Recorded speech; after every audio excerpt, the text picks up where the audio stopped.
Really, Dad? Mom's right. You really are an ass. And that was the last thing I heard from my daughter as I hung up the phone. Over the next few days, she tried to send me text messages, but I just deleted them. There were even a couple voice messages, but I deleted them after hearing the first couple words. It was all the same. They were just my ex-wife's words spoken in my daughter's voice. She made her choice 10 years ago and is at peace with that decision.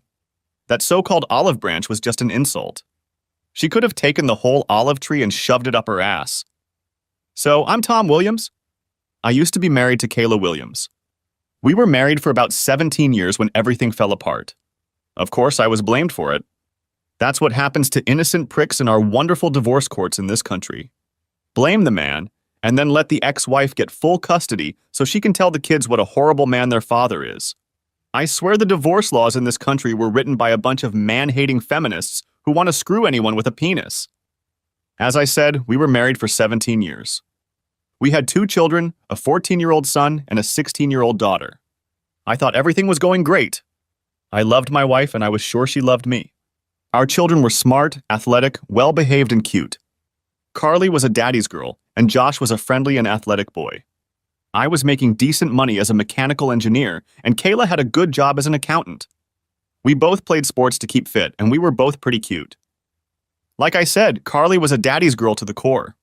She seemed to idolize me, and I was circled around her little finger.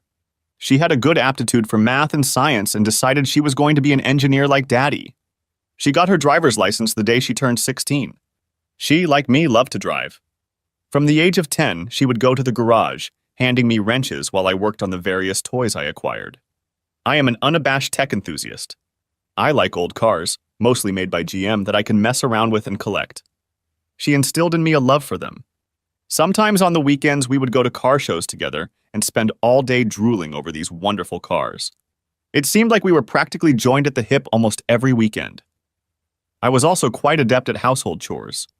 Carly always enjoyed helping me when I did something around the house. I taught her the basics of plumbing, electrical, drywall, and painting. She was by my side when I was installing new appliances. She even helped me with the new concrete slab I put down next to the store. Although Carly turned to her mom for girl issues, which I was very happy about, I was the one she came to for advice and help with everything else. Homework, drama with friends, advice on things she was thinking of doing, boys, etc. We were very open and honest with each other. When she was in trouble, I was the one she turned to for help. I had a daddy's girl and Kayla had a mommy's boy. Josh was never into cars and mechanics like his older sister. He was a good student, but he wasn't particularly excited about science. He excelled more in English, literature, and social studies. He started talking about becoming a lawyer.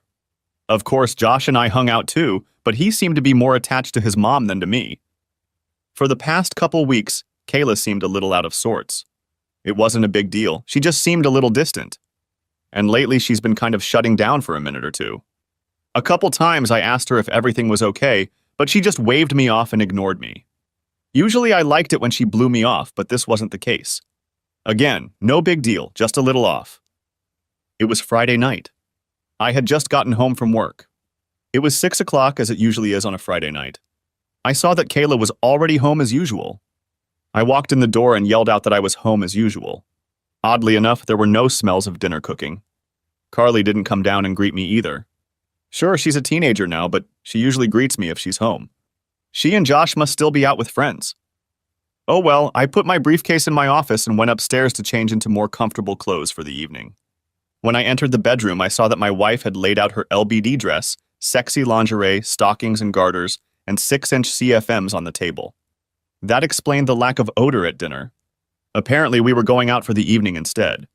I wish she had warned me about that, but I didn't have any other plans anyway. Kayla was still in the bathroom applying makeup when I walked in. "Where are we going, honey?" I asked, taking off my shirt. "We're not going anywhere," she replied. That was weird. Well, if we're not going anywhere, why are you wearing so much makeup and laying out a sexy outfit on the bed? I said we're not going anywhere. I'm going. Really? Where are you going in that outfit without me? And where are the kids? I had a bad feeling. The kids are spending the night with friends. I don't know exactly where my date will take me, but I probably won't get home until tomorrow morning. What do you mean your date and you're not coming back until morning? That's exactly what I said. I have a date tonight, and if everything goes according to plan, I'll spend the night with him, she said calmly. You're crazy! What the hell do you think I'm going to put up with this for a second? Screw it! If you want to go out and have some fun, you can wait until the divorce is final. Stop being stupid. There's not going to be a divorce. I'll just do it once and then it's back to business as usual. I need this night. We've been married for 17 years and I just need to go out one time to prove to myself that I'm still attractive to other guys. If you really love me, you'll let me have this night and it won't even be noticeable. If you really loved me, you wouldn't even think about it. I love you, but I need this. I'm getting older, and I need to feel like I'm still attractive to other men. Younger men in particular. Clarence is about 10 years younger than me. He's been flirting with me for the past 6 months, and I've decided to finally accept his proposal. It's just one night of sex to convince myself that I'm still a sexy woman, attractive to other men. It's just a confidence boost for me. I've noticed a few wrinkles and a couple gray hairs starting to show through, and I need a boost to my ego. I don't need it, and I'm not going to put up with it. Remember that part of the wedding vows about renouncing everything else? If you do that, you're breaking your vows. Don't be silly. It's just a matter of one night. After I get home, I'll never do it again. I promise. Are you stupid, or is it you who believes I am stupid? After you broke the vows you made to me in front of God, family, and friends, do you really think I'm going to believe your simple promise made in private? Simply put, if you go through with this, it's over between us.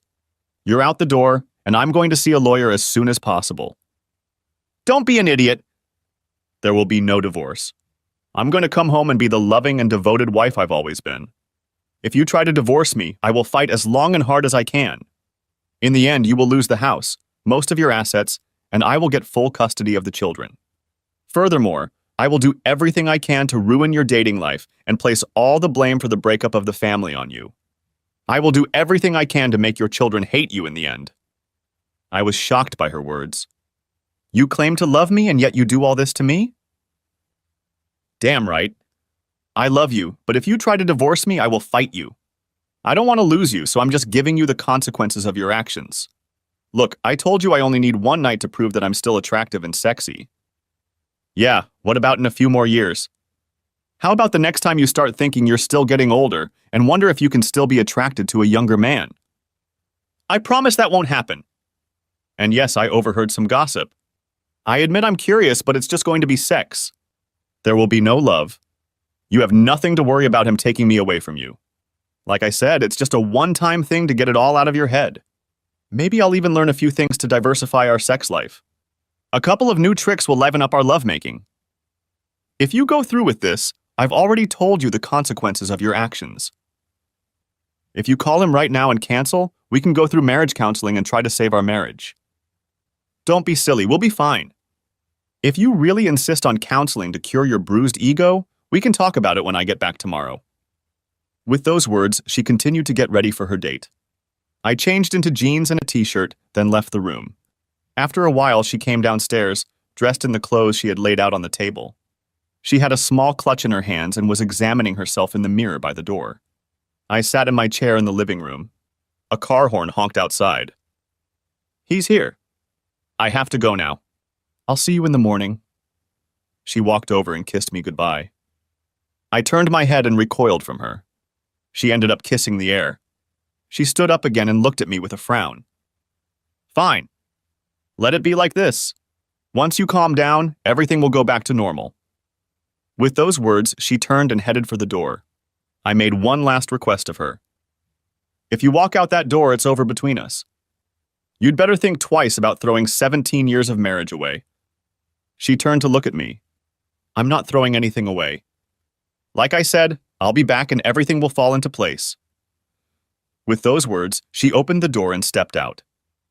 Yes, I started crying about losing my marriage and the woman I had loved exclusively for the past 20 years. 17 years of marriage, a year of engagement, and 2 years of exclusive dating. I didn't understand how she could do this to me. She never expressed any displeasure to me. We had a normal sex life and she never said she wanted more. I would have gladly given her more if she wanted it. We didn't fight about anything. Sure, there were some disagreements, as all couples do, but we still discussed everything and came to a mutual agreement. I had already decided what I would do if she went for it. Half an hour later, I finally got up and went to work. I guess I waited that half hour for her to come to her senses and come back. Obviously, that didn't happen. I went upstairs and proceeded to put my plan into action. It wasn't a great plan, but it was the best I could do at the time. It was a fairly large house with 4 bedrooms. The master bedroom, Carly's room, Josh's room, and a large guest bedroom.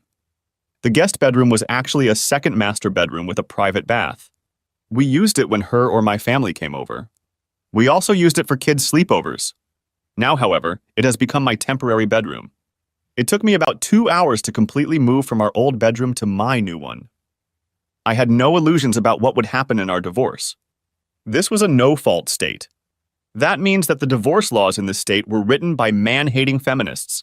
Basically, unless the wife was convicted of some serious crime and sent to prison for at least 10 years, the husband got screwed. It didn't matter if the husband was a completely innocent victim. The wife ended up getting the house, the kids, alimony, maintenance. It used to be called child support, and the husband was left with all the bills. She gets the gold mine and he gets the mine. After settling into my new temporary living quarters, I went down to the home office and logged into our online banking. A few years ago, I had opened another account in my name. It wasn't done for any devious purpose, just that I could buy her gifts and she would be surprised. We both had access to our finances, and several times she would go in to check our finances and happen to see a purchase I had made for her. Needless to say, there were no surprises on her birthday or Christmas. So I opened a new account in my name only so I could buy her gifts and not let her know what she would get in advance. Now I decided to repurpose that account. She knew about it, but she didn't have access to it. First, I transferred exactly half of our checking and savings accounts to my personal account. Then, using the money left in the joint account, I paid off and canceled all of our credit cards. I then issued several new cards in my name only. Yes, I should have paid off everything before transferring the money, but I figured I'd rather pay whatever the court orders me to pay than try to collect anything from her. I would transfer my direct deposits from work to my personal account on Monday morning when I got to work. I would also have to call our broker and ask to split our investments on Monday. Having done what I could, I grabbed another glass of Jim Beam on the rocks and went up to my room for the night. I finished my drink, getting ready for bed. It wasn't a great night's sleep. For one thing, I was used to sleeping next to my wife. Without her, the bed felt empty. And then my thoughts just didn't want to shut down. I kept going over in my mind what I could have done to prevent it. Should I have tried to get her to stay out the door? Physically restrain her? Go to this asshole's car with a baseball bat? A gun? Was it worth going to jail? It was a long night. I dozed off every now and then, but not too much. I finally decided to get up when light started coming through the window. I was still tired, so I decided to take a shower more to help myself fully wake up than anything else. After shaving, showering, and brushing my teeth, I put on jeans and a t-shirt and went downstairs. I ate breakfast and had a couple cups of coffee while reading the paper. It was 9 in the morning when Kayla came back to the house. I was sitting in my office at my computer, looking at apartments for rent. I had already researched the information on the attorneys and set up an appointment for Monday afternoon through their online scheduling. "Good morning, sweetheart. I'm home as promised," she greeted cheerfully as she entered the house. I just ignored her. Throughout the night and this morning, my anger at what she had done had been building. As I sipped my coffee this morning, I realized that I had done nothing to deserve such disrespect from her. I also realized there was nothing I could have done to prevent what she had done. It was all on her conscience. If I had somehow managed to stop her date last night, she would have just done it again another time. There are a lot of people who say you can't stop loving someone all of a sudden. They may be right. But what you can do is turn that love into hate. The opposite of love is not hate, but indifference. With hate, emotion is still present. Marriage counselors can often save a marriage if there is hate by turning it back into love. If there is indifference, there is no chance at all. All the love I had for my wife yesterday until I got home has now turned into hate. Doing this was surprisingly easy. All I had to do was focus on the lack of respect she was showing me. Then I added her threats against me if I didn't agree. Added to that was her disregard for my feelings. I had a few hours to focus on all of this. "Honey? Where are you?" "I'm home, just like I told you. I even cleaned myself up before I came to your house. Honey? I heard her call out to me, going around the house looking for me. There you are, she said, opening the door to my office. I'm back, and now things can go back to normal, she continued, walking over to my desk. She walked around the table and reached out her arms to hug and kiss me. I shoved her back. Keep your filthy, sick lips off me. God only knows what they've touched and what filthy shit has been in your mouth. Her eyes went wide with shock. I'd never spoken to her like that in all the years I'd known her. I continued before she could respond. You need to go to the clinic and get a full set of STD tests.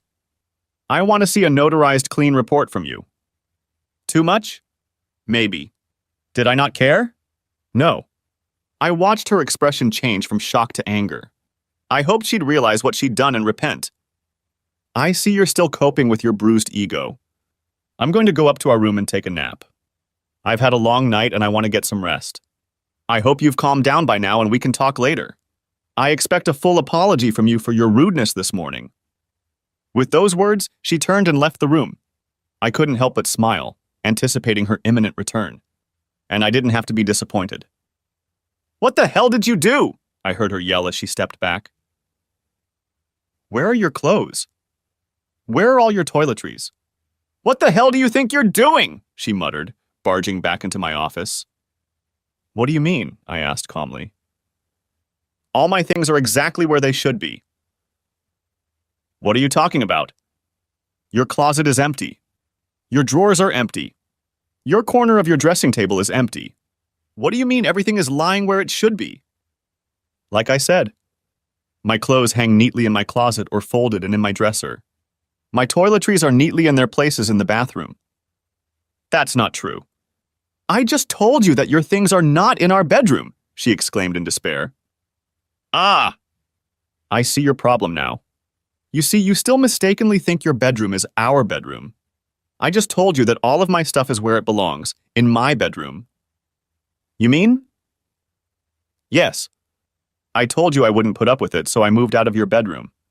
I'm going to live in my new bedroom until I find an apartment and move out. I thought about telling her about our finances, but screw it. Let her figure it out on her own.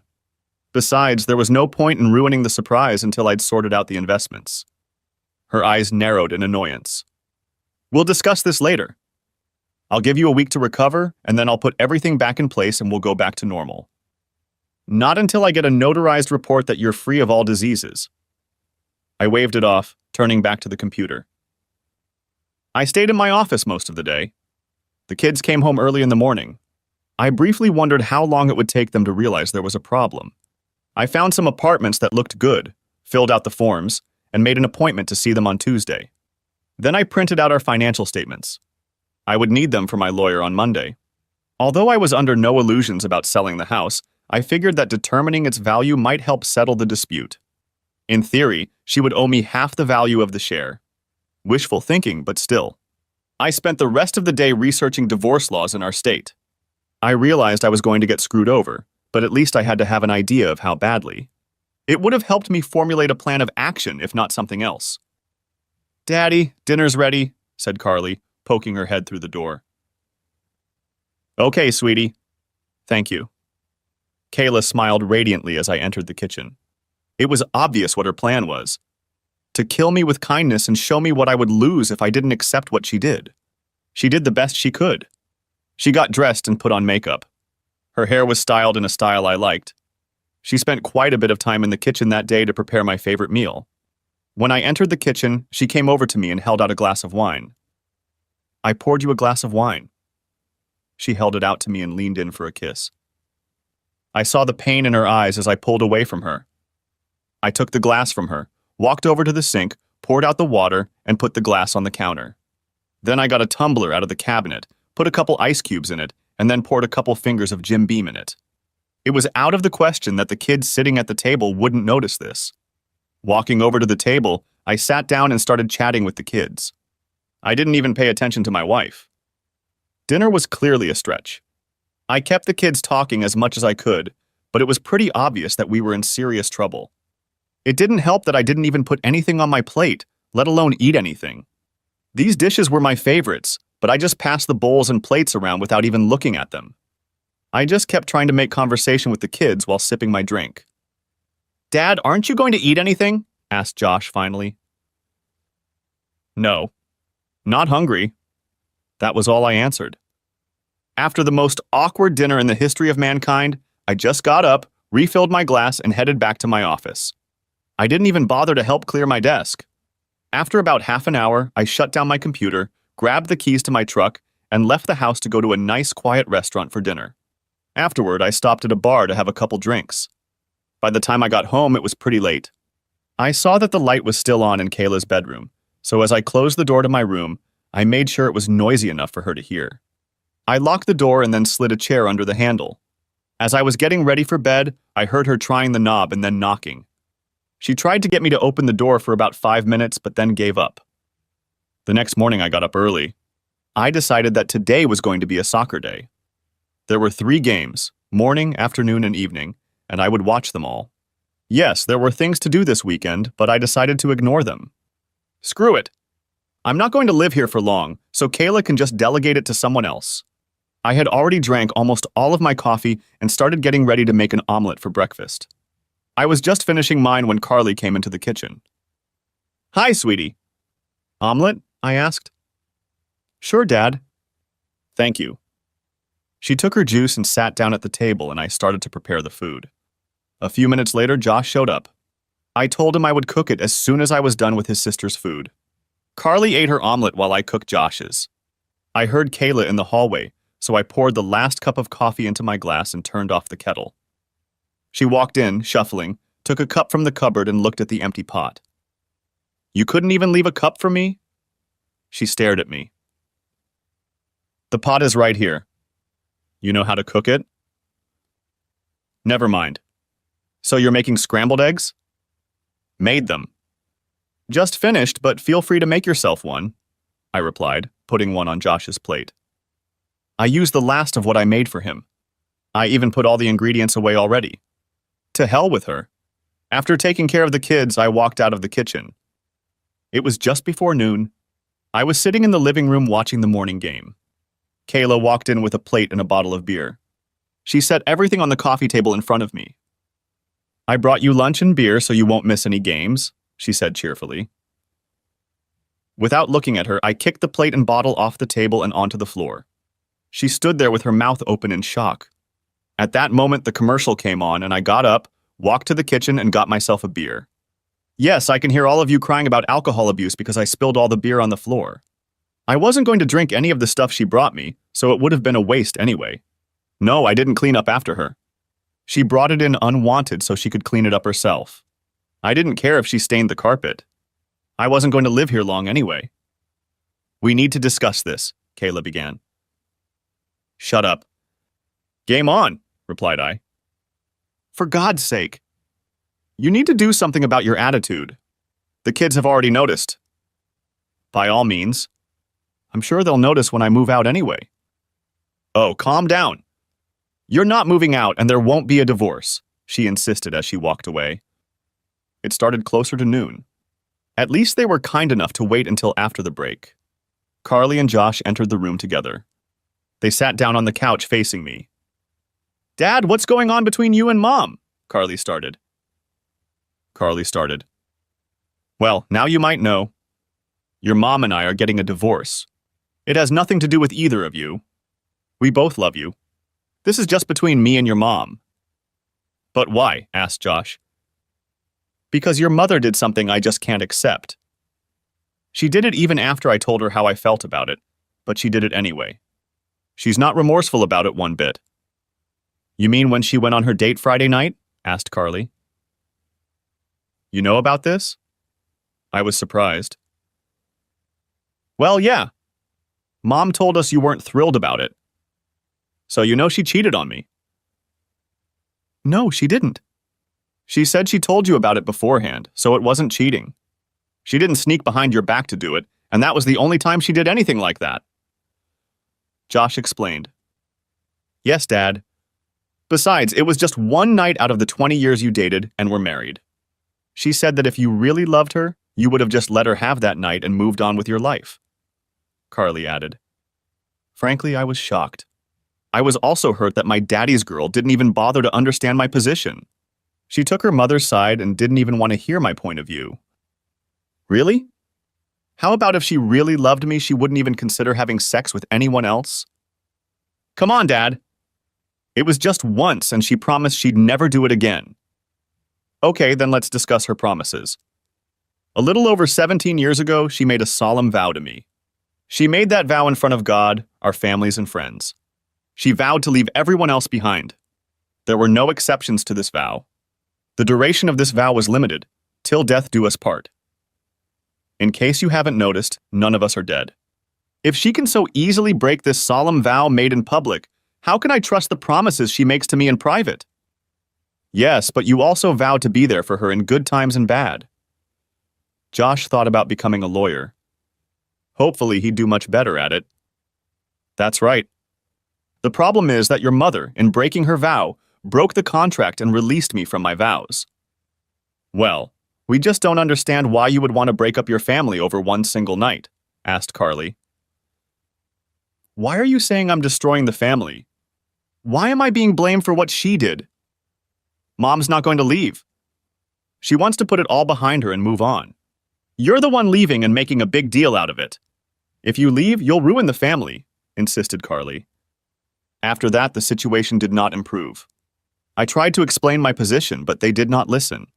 They weren't interested in my opinion. Kayla had been filling their heads with her nonsense all last day. All they knew was that Mom had done something she really needed to do, and Dad didn't love her, and the kids enough to accommodate her needs. She convinced them that Daddy's little male ego caused him to abandon them all and tear the family apart. It was Daddy's fault for failing to give Mommy the one small tiny thing she really needed to be happy. Instead, Dad decided to make everyone suffer because of his stubbornness. Really, it was just one night out of their 20 years together. Seriously, what is one night out of 7,305 nights, 20 years at 365 days a year plus one extra day in 5 leap years? They eventually left when it became clear that I wasn't going to accept their position.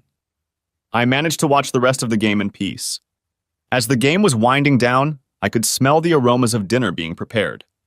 Apparently, it was another one of my favorite meals. I just sat and watched the post-game show in anticipation of the night's game. The time was getting late. The game was supposed to start in 20 minutes. Josh came in and said dinner was ready. I just got up, grabbed my truck keys, and headed for the door. Where are you going? Dinner is already set on the table, asked Josh. I'm going to the sports bar to watch the game. I'll get something to eat there, I replied. But Mom fixed. I'll be back after the game. I'll probably be here for a while after it's over, though. I sat there after the game. They had a really good burger with seasoned fries. The beer was pretty good, too. I only had 1 beer a quarter, so it was enough for me to drive. Besides, it was only 5 minutes from home. When I got home, everyone had already gone to bed, so I just went to my bedroom, locked and bolted the door, and went to bed. The plate and bottle on the coffee table were put away by the time I got home. That made me smile. Monday morning, I got up early and was out of the house before everyone was even up. The first thing I did when I got to the office was call my broker. I explained that I was going through a divorce and wanted him to split all of our investments in half. He created a new account in my name only and transferred half of our investments into it. Next up, human resources. I removed Kayla's name from the retirement account and asked them to put Carly and Josh as my heirs. I also gave them my new bank account information so they would redirect my paycheck there. Lastly, I informed my boss that I was going through a divorce, so I would need time off to meet with my attorney, court dates, meetings, etc. He was fine with it. My lawyer told me what I already knew. There was a small chance of getting custody, but it all depended on where the children wanted to live. They were old enough for the court to seriously consider their wishes. Based on my conversation with them yesterday, I wasn't going to count on that. I asked him to get started on the paperwork and asked him to get her to work on Monday. I didn't even bother driving home right after work. Monday Night Football was on, so I just stopped by the sports bar. 3 tacos for $1. I ate 3 during the first half and 3 more during the second half. I ignored text messages and phone calls from Kayla. I answered Carly and let her know where I was. Her reaction to this was not very pleasant. All 3 of them gave me an unkind look when I walked in on them after the game. I just walked into my office and closed the door. By the time I was done and went up to my room, everyone had gone to bed. Tuesday morning, I got up early and was out of the house before everyone else was up. Work was fine, and I took the day off to look at apartments. I settled on a nice 2-bedroom apartment and put down a deposit. I would be able to move in on Saturday. A trip to the thrift store allowed me to buy a couch, table, and chairs. They were to be delivered Saturday afternoon. I decided that I liked the bed I had been using and was going to pick it up, as well as everything in my home office. By the time I got home, they were already eating dinner. I grinned, noticing that they hadn't even put out a plate for me. That was fine with me. I wasn't going to eat anyway. I just walked over to the refrigerator and pulled out everything I needed to make a huge sandwich. After making the sandwich, I grabbed a bag of chips and a beer and then headed to my office. "Geez, Dad. Why are you being such an asshole?" exclaimed Carly, entering my office. "Well, Carly, simply put, your mother cheated on me. She had absolutely no respect for me. And then she threw it in my face. I'm not going to put up with that. I made it very clear what would happen if she went along with it. She went for it, even knowing what would happen. You can't seriously be ruining your family over this. Come on! It was no big deal. It was just sex. Carly, you're going to get married someday. Think how you would feel if your husband told you one night that he had a date with a younger, prettier woman and was going to spend the night with her.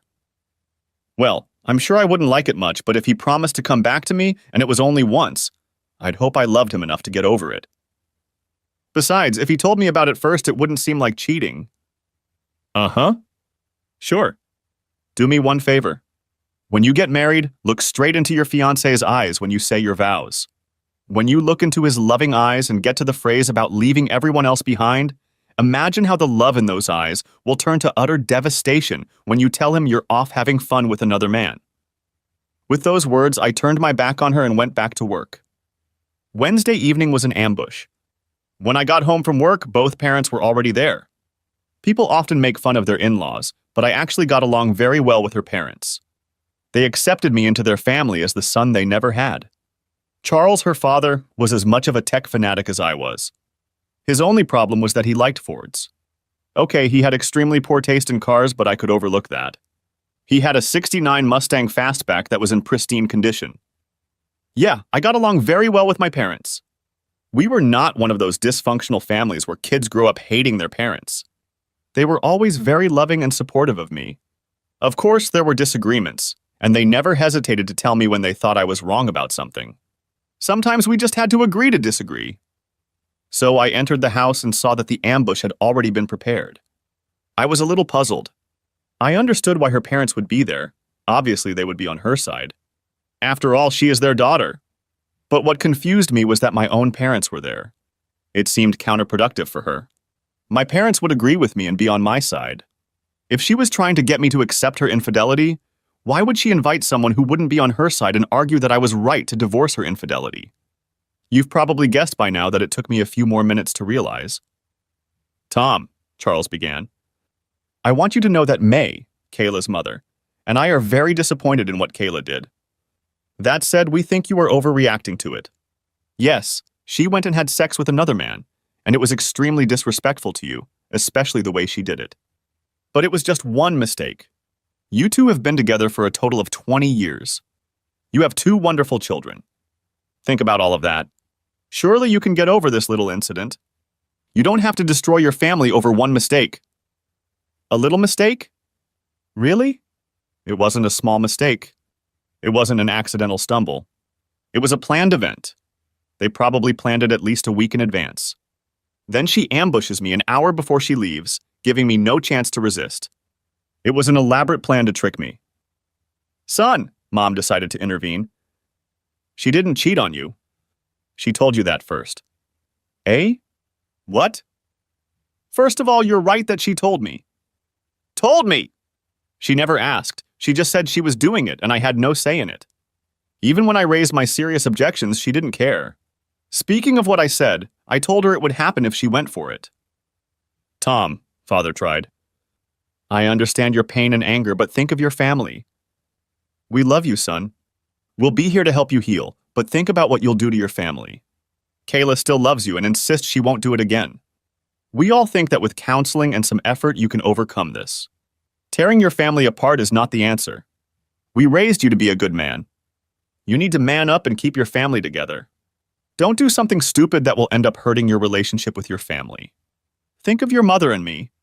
These are our grandchildren, and we will do whatever is necessary to keep a relationship with them. I just stood there, completely stunned. My parents were really on her side. They were really telling me that I had to accept her cheating. I just couldn't take it anymore. I turned and walked out of the room and headed for my bedroom. Kayla tried to follow me, but I closed the door in her face. 10 minutes later, I changed into jeans, a casual shirt, and boots. I didn't say a word as I walked through the living room and out the front door. They were still sitting there, trying to talk to me as I walked by. I didn't even pay any attention to them. I just walked out the door, got in my truck, and drove to the sports bar to get some dinner and a few beers. Luckily, the house was quiet and dark when I got back about 4 hours later. Thursday and Friday went the same way. I completely ignored Kayla, and my kids were still mad at me. I was surprised that Kayla still hadn't noticed that the credit cards were no longer working. I'm sure when she goes shopping on Saturday, she'll realize it. It was Friday night. I had been home for about an hour. I was sitting in my office, going through my things and deciding exactly what I would take tomorrow and what I would take later. Kayla opened the door and walked in. She was wearing a see-through nightgown, stockings, garter belt, and heeled shoes. I have to say she looked amazing. The kids are sleeping somewhere else tonight. It's time for you to forget this nonsense and come to bed with me. I want you to make love to me all night. I really need you to take me back. I stared at her for a minute. No, thank you. Besides, I haven't yet seen the report from the clinic confirming that you don't have any medical conditions. Stop being ridiculous. I need you back in my bed. Your tantrums aren't accomplishing anything. Now come on. I'm horny and I need sex. Not the slightest interest. Listen, if you don't, I'll have to call Clarence again. So what if it's a one-time thing? Damn it! It was a one-time thing, but if you're going to keep rejecting me, you're the one pushing me away to someone else. Have fun with it. Let me know if you bring him here so I can leave. The smoke coming out of her ears and nose as she ran out of the room didn't dissipate until a few minutes later. About half an hour later, I heard the front door slam. She practically burned her tires as she raced down the street. Taking advantage of the fact that the house was empty, I gathered a few things. I disassembled the bed and loaded it into the truck along with most of my clothes. Tonight I'll be sleeping on the couch in my office. After loading everything I wanted to take with me into the truck, I drank a Jim Beam on the rocks and relaxed. The couch wasn't the most comfortable one I'd ever slept on, but that was okay. Early the next morning, I was at the leasing office to get the key to the apartment. It took me a little while, but I managed to get everything out of the truck and into the apartment. Fortunately, a couple of friendly neighbors helped me. When I got back, no one was home yet, so the neighbor's teenage son helped me load the desk and office furniture. The computer, printer, and accessories went into the cabin. I looked back at the living room and thought, screw it. I'll take the chair too. I guess either no one came home until tonight, or no one bothered to look in my office or spare bedroom. I'm surprised they didn't notice the chair was missing. It was early evening when my phone rang. Seeing that it was my daughter, I answered it. Daddy? Where are you? I'm home, honey. No, it isn't. Your office is cleaned out. The bed and dresser in the spare bedroom are gone, and your chair isn't in the living room. Besides, I looked everywhere, and you're not here. Besides, your truck is gone. You're right. I'm not there. I'm at home. I don't live there anymore. I've moved into an apartment for now. Maybe after the divorce I'll buy another house, but this one will do for now. Geez, Dad. I can't believe you're acting so stupid. I thought you loved us. I love you, sweetheart. Always have and always will. Just not so much that you won't leave us. I'm not leaving you. You'll still be able to see me as much as you want. I will still take care of you and your brother. You abandoned us. You abandoned us, and you're destroying the family. Your mother is the one who destroyed the family. I told her this is what would happen if she went on that date. But she did it anyway. But she thought you loved her enough to get over it. And I thought she loved me enough not to do it. Okay. Whatever. Then she hung up. Yes, the divorce was a nightmare. She fought it to the end. Counseling. She wanted me to pay. I refused. I argued that if she needed it, she should pay for it. It was one of the few arguments I won. What a waste of time. The counselor didn't like me very much. I think it had to do with the fact that I told him I was ordered to attend, but the judge didn't say anything about me actually having to participate. I endured all 12 sessions before the counselor finally gave up. She fought over literally everything. That worthless, funny poster in the garage that she absolutely despised? Suddenly, she just couldn't live without it. The Bud Light I accidentally left in the office? She hated it, but it had been on my desk since college. It was the centerpiece around which she was going to redesign the office. Yeah, that was bullshit. She was only doing it to make my divorce as difficult as possible. All this time, she made sure I didn't see the kids as much as possible. Eventually, the judge granted the divorce. I had to keep paying half the mortgage. She, of course, kept the house. Child support was $2,000 a month, but I got visitation every Wednesday night and every weekend. What really pissed me off was the $1,000 a month for 5 years of spousal maintenance. It was canceled if she remarried during that time. I wasn't going to hold my breath. I learned that she had moved Clarence in with her before the divorce was even finalized. So yeah, half of my paycheck went to her. I cashed out some of my investments and bought a small house that was in dire need of renovation. At least I got it cheap, even on a 1/4 acre lot. Fortunately, I was able to get all my tools out of the garage a week after moving in. I refused to even discuss them. I had most of them before we even met. When she pushed, I talked about all of her jewelry, expensive clothes, and shoes. The house had electricity, gas, and running water. There was a roof and the walls were standing. That was enough for me. I moved into the house and started working on it in the evenings and weekends. Visitation. Yes, I was supposed to have visitation. I did visit a few times. It was a goddamn disaster. Kayla was doing everything she could to prevent it. The kids were busy. They went away for the weekend with friends. Funny how it was always my weekend and not hers. Oh, Kayla has dance practice on Wednesday. Josh has an important test on Thursday and needs to study for it. The few times I was able to visit the kids on Wednesday night, they treated me with hostility. They still blamed me for everything, even when I explained my point of view to them. When the opposition literally holds them captive the entire time and I only occasionally have an hour or two, it's a losing battle. After the third time, they bluntly told me they didn't want to see me anymore. Yes, I could force them, but what would be the point? Forcing them to see me would only cause more resentment. I sent them gifts, cards, and letters for birthdays and Christmas. They all came back unopened. I continued to send monthly checks. I saw them being cashed, but I never heard a word. Graduation? I guess they graduated, but I didn't hear anything about it. I sent a registered letter letting them know about the college funds I'd organized for them. In response, I heard, "No thanks." Kayla basically set my kids on me just like she promised.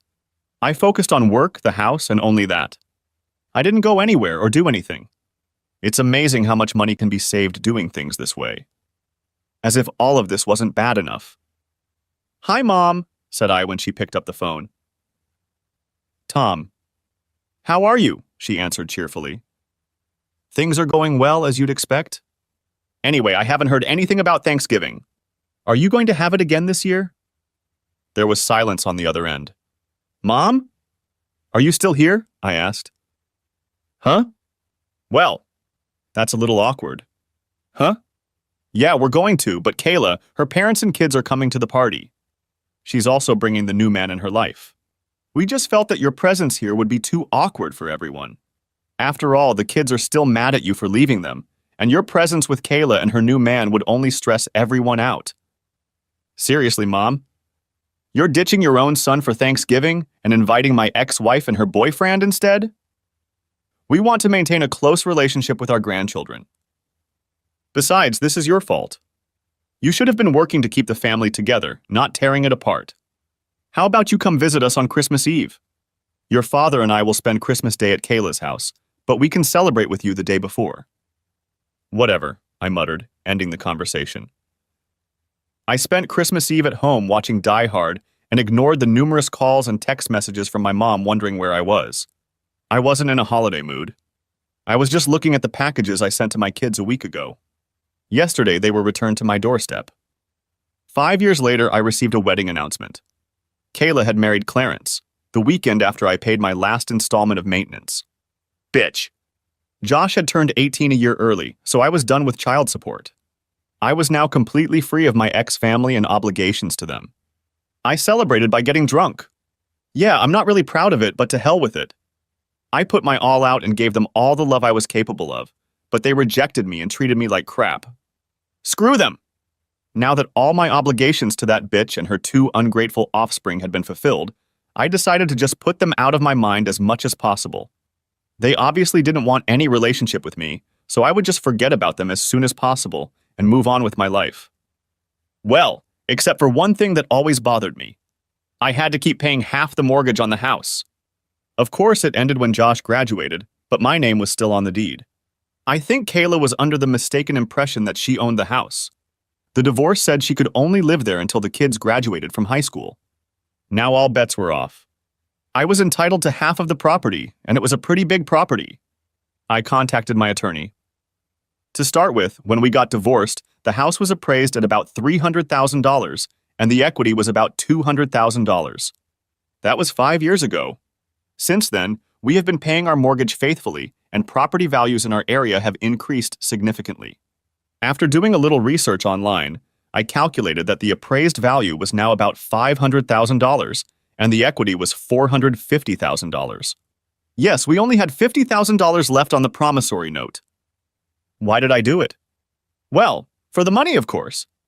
Who could use an extra $250,000? Besides, it would piss Kayla off. She adored this house, and having to give me a penny for anything made her furious, and I was eager for any payback for what she'd done. It would also reimburse me for all the house maintenance and mortgage payments I had to make for her. The call came about a week later. Tom, what the hell is going on? Well, Kayla, not much going on around here? Just working and fixing up the house I bought. What's going on with you? I have to admit I'm surprised you called to see how I'm doing. After all, this is the first time you've spoken to me since the divorce. You asshole! I'm not calling to find out how you're doing. I'm calling to find out why the realtor came to my house to look at it and get my signature on the sales contract. Oh, that. Well, that should be clear.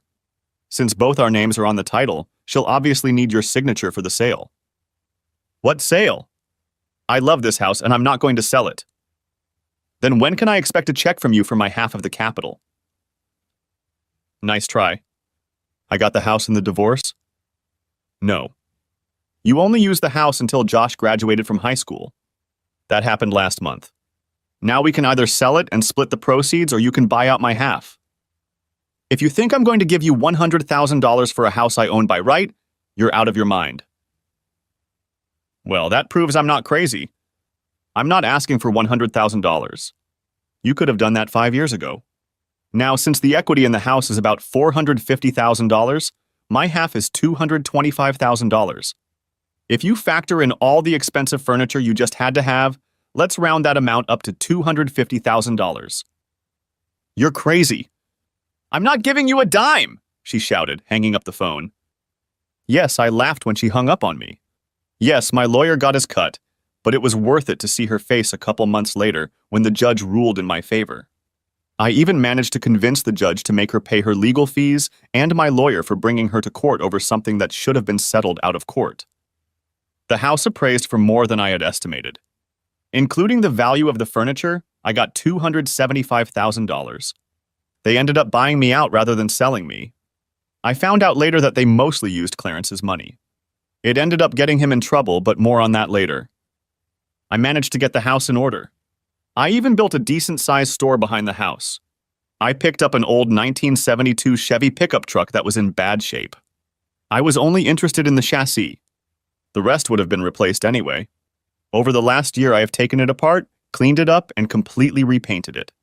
When the paint and bodywork was done, it was time to tackle the running gear. The rear differential was still good, but I rebuilt it anyway. It had to be able to handle the power I was going to put through it. The transmission was a Borg-Warner T10 4-speed manual. It was fast stuff. I decided to have some fun with the engine. It was just going to be a toy, not for everyday driving. 427 big block. I managed to find it online at a parts depot. I bought it and had it shipped. Once it arrived, I put it on the stand and started taking it apart. I had to send it to a machine shop to bore the cylinders, connecting rod and cam. New forged crankshaft. 10/1 pistons. Nice heavy cam. Heads ported and polished, then double spring valves put in. And then a supercharger to bring it all up to speed. Yeah, I'd probably run more gas stations than tire shops, and I'd run very few gas stations. I chromed the valve covers, polished the aluminum on the supercharger, and used steel braided hoses. It almost required sunglasses to open the hood. The first time I hit the road, I almost wrecked it. I was driving down the highway and decided to punch it. Big mistake. The rear tires blew out instantly. I barely managed to keep the car in a straight line before I let off the gas. Remember, take it slow on the gas pedal. After that, I started driving more carefully. A few weeks later, I saw an ad for a car show open to the public. Thinking it would be fun, I filled out the form and paid the entry fee. When the day came, I loaded up the '72 Chevy and drove to the park. I registered and got my spot. As I was setting up my car, I noticed a very nice 1968 GTO parked next to me. I set up my shade structure in the area behind the truck. A couple chairs and a refrigerator completed my setup. And then I noticed attractive red-headed girls setting up chairs behind the goat. Yes, I said redheads plural. There were two of them. One looked about my age and the other was about 10 years old. Probably still a schoolgirl. There were two very important things I didn't notice. I didn't see a boy with them, and I didn't see anything on the third finger of the older woman's left hand. Of course, I looked closer. "Good morning." "I like your car," said I cheerfully. They both looked up from their studies. "Hi." "Thanks." "I like your truck too," said the older one. "Thank you." "Have you been to many of these events?" "This is my first one. I mean, I've been to car shows before, but only as a spectator. This is the first one I'm participating in. My name is Tom, by the way. This is the third time my daughter and I have participated. My ex has hosted it several times before. I'm Marie, and this is my daughter Jenny. In that case, when you're done, why don't you two join me in the shade? I have a cooler full of drinks, and I could use any information about these shows I can get." We ended up spending most of the day here. Once in a while, we would get up and talk to someone about our cars, but it was a very enjoyable day. No, I didn't win any awards, but I still had fun. I found out that she divorced her husband 3 years ago because she caught him cheating. He was cheating with his boss's wife. She made a deal with him. She would give him all the videos if he would rewrite the GTO to her.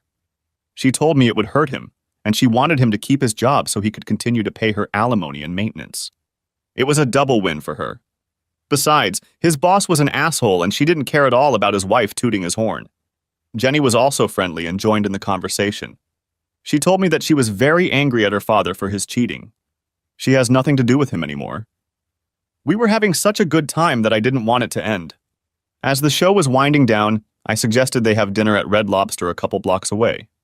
They agreed and we drove there. I didn't really want to be sad, but they asked and told me their story.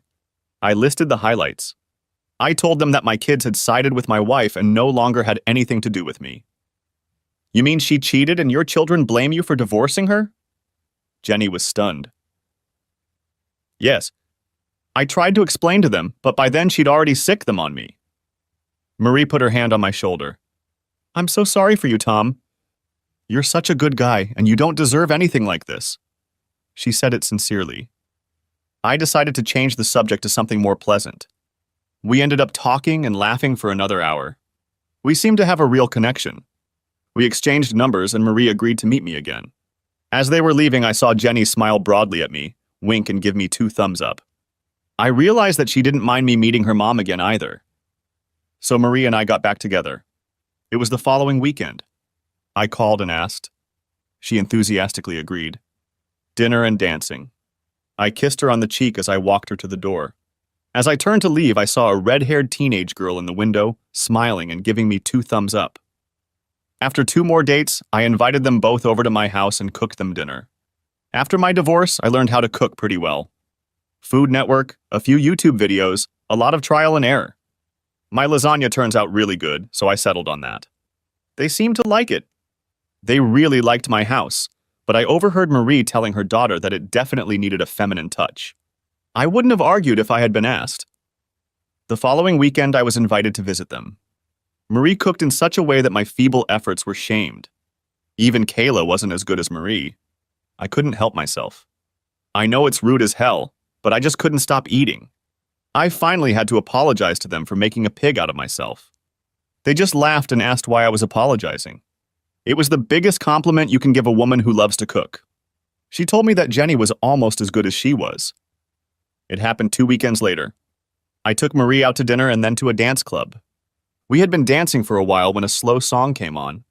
We pressed against each other, swaying to the beat of the music. We'd already ended up kissing pretty hot a few weeks ago. She leaned over and whispered in my ear, "Take me home." Honestly, I was surprised. I thought we were having a great time and now she wanted to go home. I pulled back to look at her. She must have seen the look on my face and started giggling. "Ah, you silly man. I meant take me to your house." Oh, luckily I had my regular truck and not a 72. I'm not sure I could have kept the tires on the road if I had driven home in the 72. Yeah, I went for it. I made her breakfast before driving her home. I got another double thumbs up from the red-headed teenager in the window. A few months later I asked and she answered. It was a simple ceremony in front of a judge. They moved into my house right after the wedding. Jenny even started calling me daddy. It was a wonderful life. Yes, there were disagreements. Yeah, Jenny and I had our differences too. She was a teenager, and I was the authority figure. Sometimes I had to say no. Still, she respected me, and her mom loved me as much as I loved her. An unexpected call came about a year later. It was a number I didn't recognize. "Hello," I said, picking up the phone. "Hi, Daddy!" An excited female voice sounded on the other end of the line. "Carly?" "Yes, Daddy. It's me, and I have great news." "Really?" "It's really good to hear from you." I was really glad to hear from her. Maybe she was reaching out to repair the relationship. "I'm getting married." "That's wonderful, honey. I'm so happy for you. Anyway, I want you at my wedding." "Oh, honey." "Of course. It's one of the greatest honors for a father to walk his daughter down the aisle. I've also organized a wedding fund for you." "Oh. No. Clarence is paying for the wedding, and he'll be walking me down the aisle. Besides, since it will be very awkward for you and Mom to sit together, you won't be sitting in the front pew. But I really want you to be there." "Clarence, you mean that scumbag your whore mother cheated on me with? Did she really marry that piece of shit?" "Look, Dad, I'm trying to rebuild a relationship, and I wanted you to be at my wedding. Besides, after you left, she and Clarence started seeing each other more often, fell in love, and got married. It's really your fault. If you hadn't left us, she and Clarence would never have continued dating." "Good. I can see that you are still under the impression that your mother did nothing wrong. Therefore, I will not be able to attend the ceremony for 2 reasons. First of all, I simply cannot support a marriage that I am sure will fail. You will most likely cheat on your husband, just as your mother cheated on me. If he is in any way someone I approve of, he will kick your slutty ass to the curb as soon as he finds out. Secondly, you just stole my father's last great honor from me and gave it to a filthy witch who knowingly seduced a married woman. That once again shows what a shallow, self-centered bitch you've become. Fine. If you're going to be like that, don't expect to ever see your grandchildren. If you raise them the way you are now, I still want nothing to do with them." "Really, Dad? Mom's right. You really are an ass." Click. And that was the last thing I heard from my daughter as I hung up the phone. Well, so much for any chance of a relationship with my ex-daughter. I'm pretty sure we'll never have a relationship with Josh either. Yeah, it was painful. They still blamed me for what their mother had done. I put my phone away and headed to the store. Instead of wallowing in sadness, I'd get to work on the 1963 Chevy pickup I'd pulled out of the field a couple months ago. It didn't have to be as radical as my 72. I wanted it to be more drivable. I rebuilt a 350 engine that was only slightly more powerful than the standard engine. I didn't even notice Jenny slip out from around the corner and grab my phone. I didn't even know she was home. Carly. I was so angry at my father. I tried to get through to him, and he had the nerve to talk to me like that?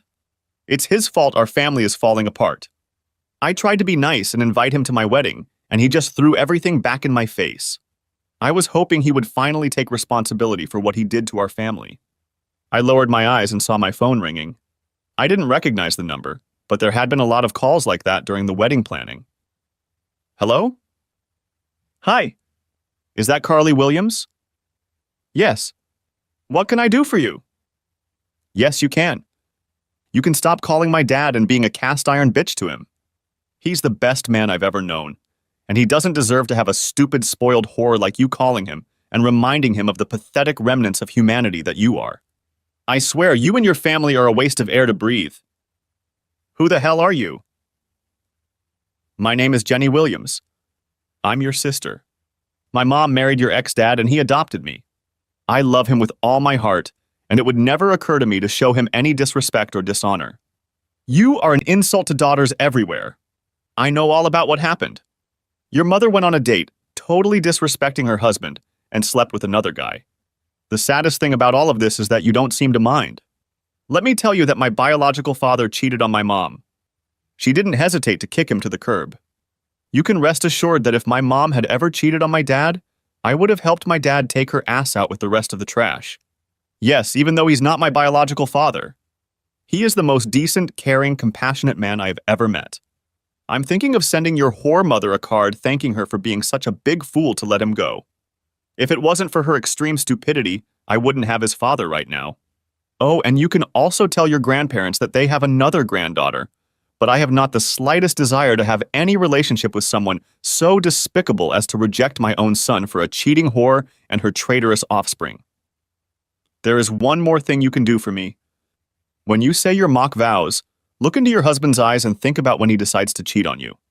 When he does cheat on you, call me and tell me about it so I can laugh at you. Have a shitty life, sis. She hung up. I just stared at my phone in shock. First of all, I was surprised to learn that my father had gotten married. You'd think he would have at least sent his kids an invitation. Then I found out that I now had a younger sister as well. A strange thought occurred to me. I couldn't escape the thought that she looked a lot like me before Mom told Josh and I that Dad was leaving and was going to tear the family apart over one insignificant little thing. At first, I thought that Dad must have had a very good reason for doing this, and figured I could probably live with him instead of Mom. But then Mom explained that she was feeling fine, and that she just needed this little thing to restore her strength. After all, it was just one short period of time compared to how long they had been together. Besides, Mom was willing to stay together and work things out. Dad was the one who was a pig-headed man and wouldn't even try. Dad was the one who was leaving. He was the one who had separated them. I couldn't believe how rude she was being to me. She wouldn't even give me a chance to tell her that Dad was the one who abandoned us and that Mom was trying to move on. It was like she didn't care, that it was just a one-time event that shouldn't have gone unnoticed, considering how long they had been together. And after that, she has the nerve to call me all these vile names? She doesn't even know me. What was Daddy so upset about? Of course, Clarence was going to walk me down the aisle. After all, he'd been there for me for the past few years. I hadn't even talked to Dad since Josh and I told him how angry we were about him leaving. On top of that, Clarence was paying almost $20,000 for my wedding. I couldn't even imagine how much the pennies my dad was able to set aside for my wedding would be enough. Half an hour later, when my mom and both grandmothers came in, I was still upset about those phone calls. They were out shopping. Mom noticed my mood right away. "Honey, what's wrong?" I told my dad about the wedding and asked him to come.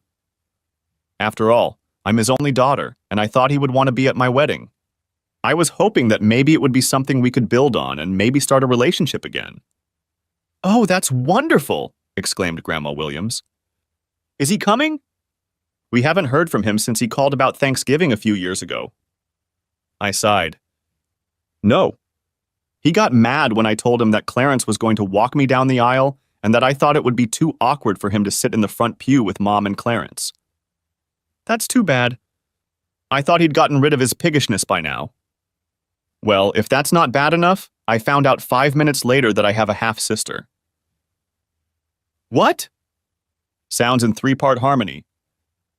Yes. The girl who said her name was Jenny Williams called me a few minutes after Dad hung up. Apparently, Dad married her mom and adopted her. She wasn't too nice on the phone. In fact, the nicest thing she said was that she wanted to thank my mom for being stupid, or she wouldn't have such a great dad.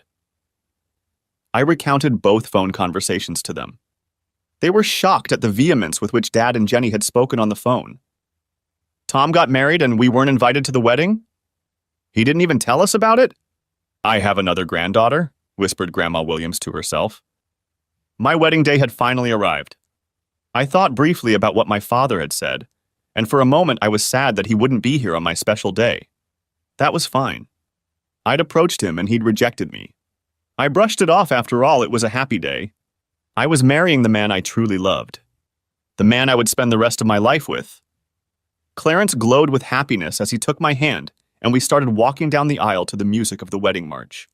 I was beyond happy looking at all of my friends and family. Both of my grandparents were there. Josh was one of Bobby's groomsmen. Everyone was there to celebrate my special day. Tears of joy came to my eyes. I looked ahead and saw my Bobby smiling at me as he stood in front of the priest. As we passed my mom, I saw her looking at me with pride. Tears of joy were running down her cheeks, too. Clarence lifted my veil, kissed my cheek, and said, "Congratulations, baby girl." He then handed me into the arms of my future husband. I had a strange feeling in my mind when the priest asked, "Who gives this bride away?" And Clarence replied, "Her mother and I." Something didn't sound right, but at that moment I couldn't figure out why. It soon passed as the priest began the ceremony. I looked into the eyes of the love of my life. I repeated my vows. To have and to hold. In sickness and in health. In good times and bad. Forza. Forza. I couldn't say it. I looked straight into Bobby's eyes and I just couldn't say it. I suddenly remembered what the bitch had said on the phone. I was looking into my soulmate's eyes and suddenly I saw him with another woman. The picture suddenly changed. Now I was looking into the dull eyes of a broken man, telling him that I had sex with another man. These pictures flashed through my mind. The words came out without thought. I understand now. If I had felt like we were under the scrutiny of the public before, it was nothing compared to what it was now. Bobby looked at me with concern. Suddenly it was as if a weight had been lifted off me. The biggest smile of my life appeared on my face. "I finally get it," I said to Bobby. "Oh. That's really great, Carly, but what did you suddenly realize?" "Absolutely everything," replied I. Then I got serious. "Bobby, do you really love me?" "Of course I love you." "How can you even ask that?" "I have to ask this because I can't marry you today." I swear I felt a rush of air rush past me, and the entire audience gasped in shock. "We'll still get married, but not today. This is wrong, and I have to make it right. I'm only getting married once, and it will be for life, so I have to make it right." "Baby, what's wrong?" "Bobby, I love you with everything I have. I'm going to marry you. I'll explain everything to you and you'll understand, but we need to go and start making things right. We'll reschedule everything for another day and play our wedding. You're not going to leave me at the altar, are you?" "No way. In fact, you should come with me." With those words, I turned to the guests. "I'm sorry, but I just can't go through with this today. We are not canceling our wedding. We are just postponing it. We will let you all know when we set a new date. We understand if you decide not to come, but just think of the story you will be telling about today for years to come. Won't you want to come next time and see what happens next? In any case, to make up for your disappointment in any way, the reception hall must be ready. Everything is already paid for with non-refundable deposits, so why not take advantage of that? The bar is open, so eat, drink, dance, and be merry. Don't worry, Clarence will pay the bill." With those words, I took Bobby's hand and started to make my way back down the aisle. Suddenly, my mom was blocking my exit, and Clarence was standing next to her. He didn't look pleased that I had just flushed over $20,000 down the toilet. I also noticed that all the guests were now focused on this new confrontation. Those who had gotten up to head to the reception stopped at the venue to watch the next show. Clarence started yelling nonsense about the money he'd spent and how I was going to pay him back every dime for this stunt I'd just pulled. Then it was Mom's turn. "Carly, what are you doing?" "Where are you going?" she asked. "I'm correcting a mistake I made a few years ago." "What mistake?" "Biggest mistake of my life.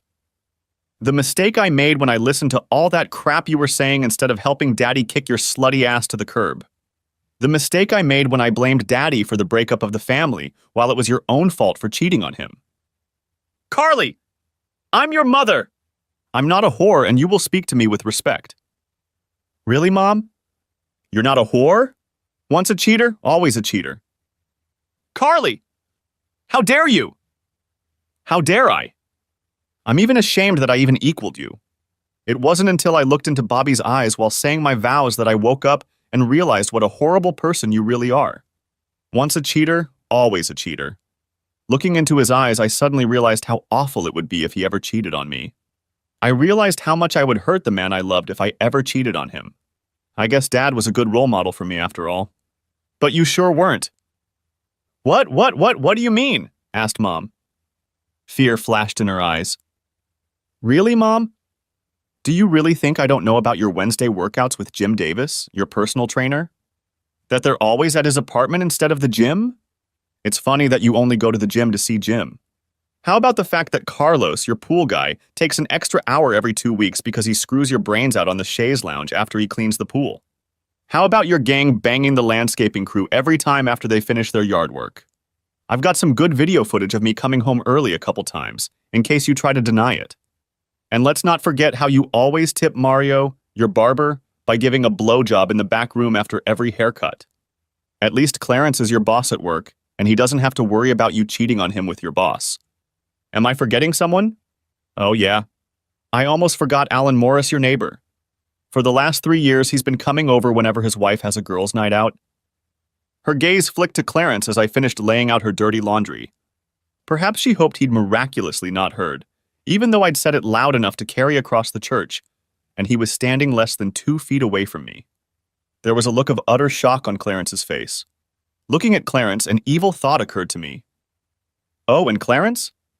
Before God and all these witnesses, I swear with the same commitment that my mother did when she made her wedding vows, that I will pay you back the money you spent on this wedding. We all know how she keeps her vows, so you can fully expect me to honor this vow just as she honors hers.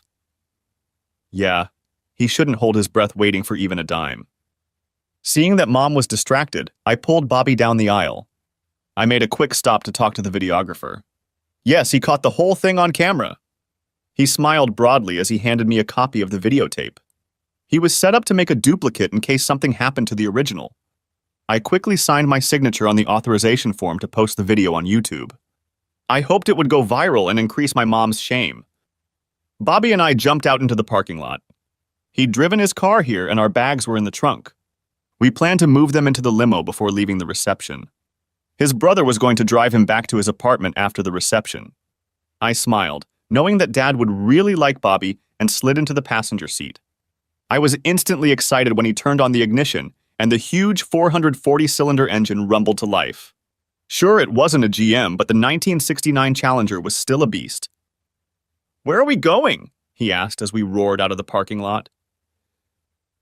Go west on 156. I'll find the address and put it in Waze, I replied, working the phone. It wasn't difficult. After all, he wasn't trying to hide. I knew the town he lived in, and a search of the real estate records gave me the answers I needed. He was about 2 hours away. We could only hope he would be home when we got there. We didn't stop to change clothes. I was on a mission and didn't want to waste time. Vol. It's not a common occurrence when you open the front door and see a woman in a wedding dress and a man in a tuxedo on the porch. If you were a priest and lived in a church, it would probably happen sometimes.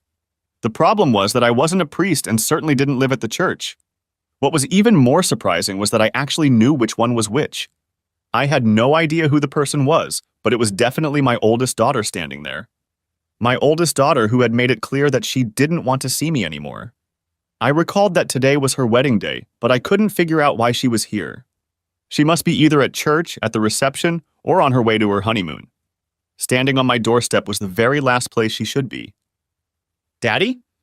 Can I talk to you for a minute, please? She asked in a very small voice.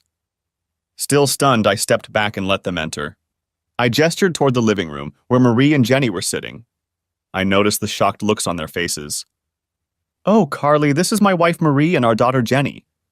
Jenny Marie, this is Carly. I'm sorry, but I don't know who the guy with her is. Oh. Yes. Dad, this is my fiance, Bobby Jensen. Bobby, and this is my dad, Tom Williams, his wife Marie, and my sister Jenny, introduced Carly. Fiancé? I thought he was already your husband.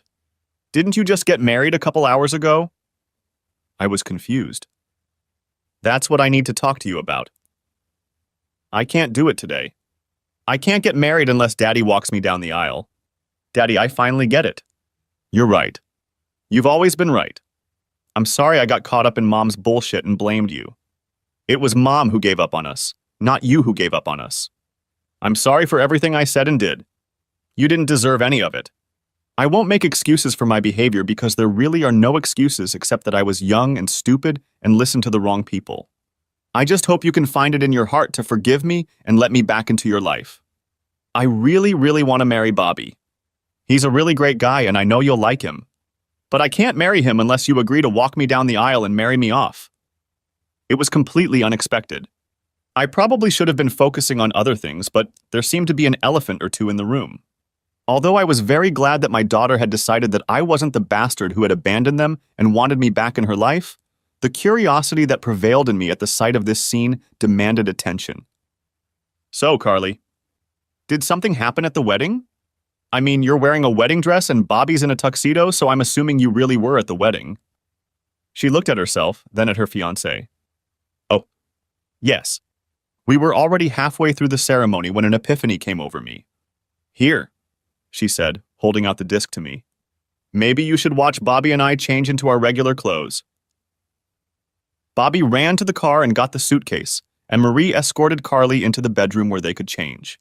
While this was going on, I set up a video player connected to the big screen in the living room. As soon as Carly and Bobby were ready, Marie came back and sat down next to me, and I pressed the play button on the remote. It started out like a normal wedding ceremony. The groomsmen escorted the bridesmaids down the aisle and then separated at the altar. Bobby entered with the priest. He carried the ring, then the flower girl. Finally, Clarence walked Carly down the aisle. It was all pretty typical until Carly started saying her vows. But even that was normal up to a certain point. Suddenly, she found it hard to speak. She seemed to be stuck on one word. She did it! I can't believe she actually did it and that it hit her so hard, whispered Jenny to herself.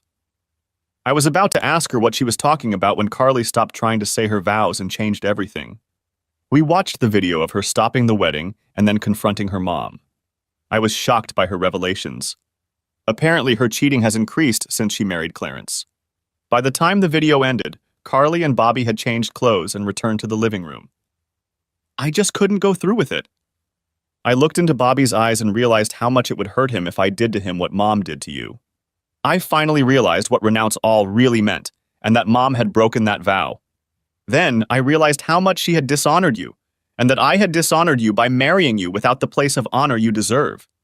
How can I say such solemn vows at a ceremony where the place of honor is held by two of the most dishonorable people I know?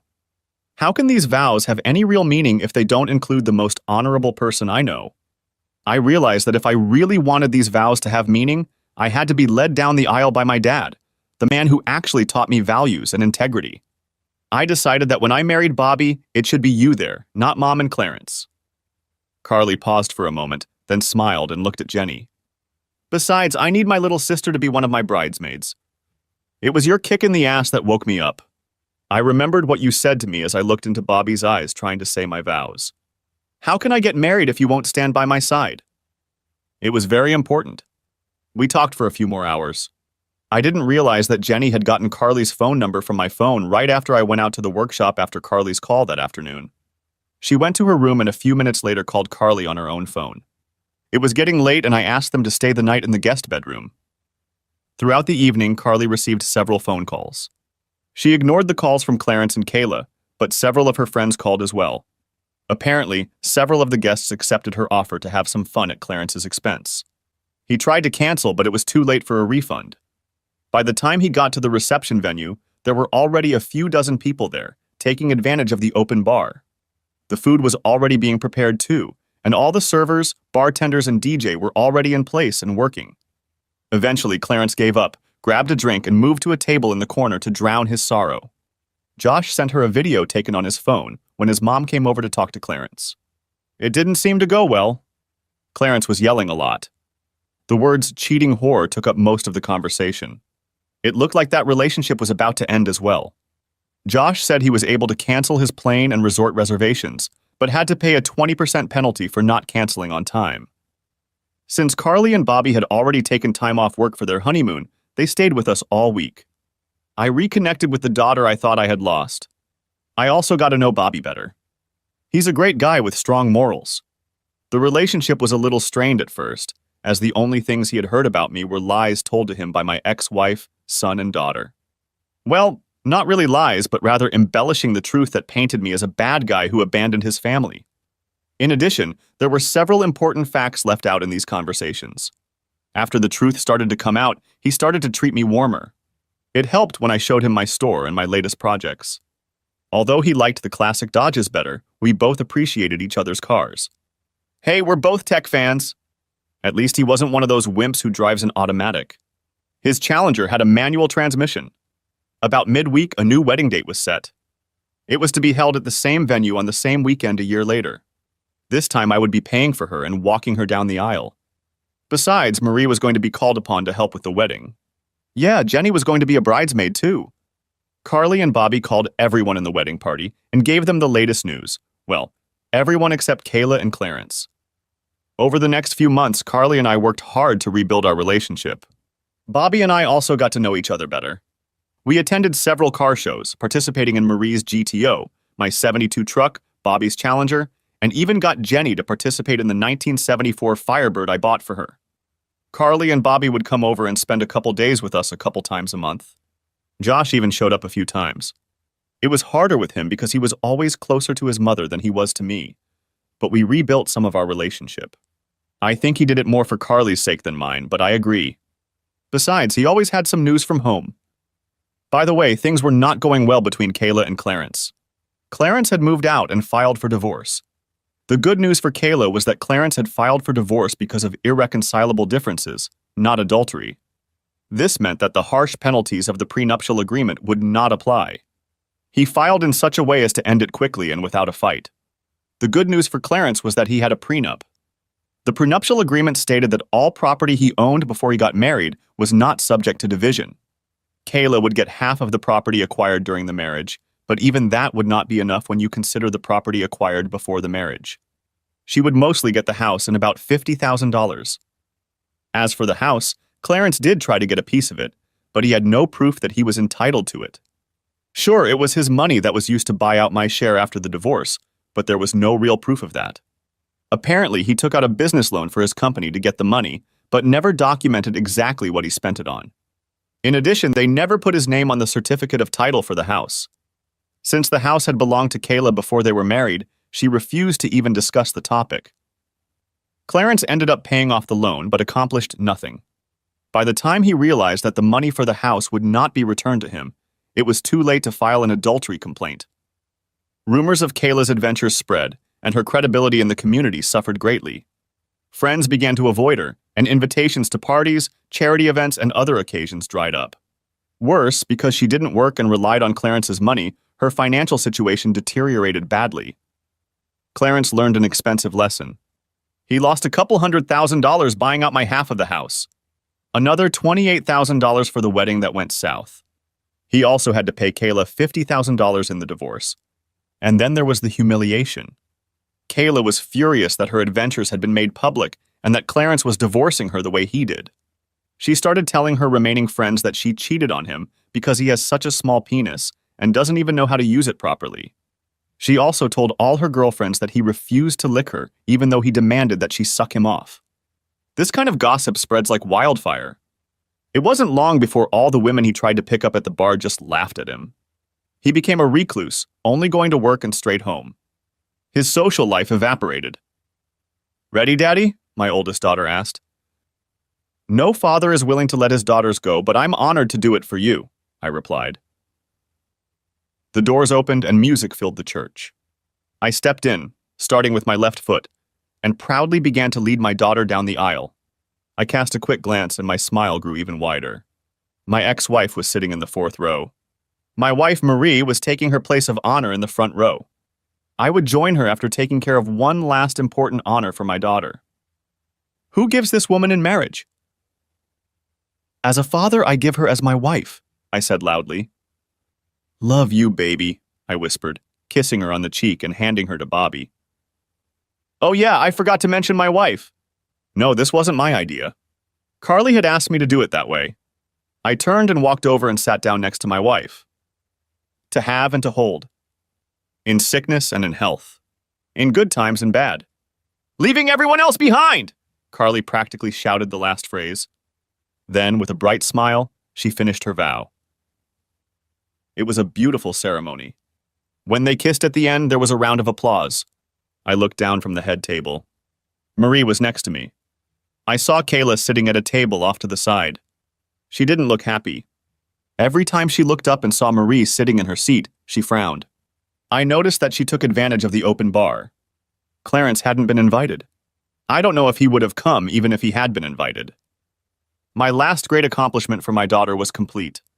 I walked her down the aisle, married her, made a beautiful toast to the newly married couple, danced a father-daughter dance with my daughter, and then danced with my wife while my daughter, her husband, and his parents danced to the second song. My duties were done. I sat at the table next to my wife. My youngest daughter was dancing with one of the crowd of guys claiming her attention. Pardon me, Marie, won't you? May I ask your husband to this dance? Heard a familiar voice behind me asking for my wife. Marie and I turned to face my ex-wife. Marie stared at her for a while before answering.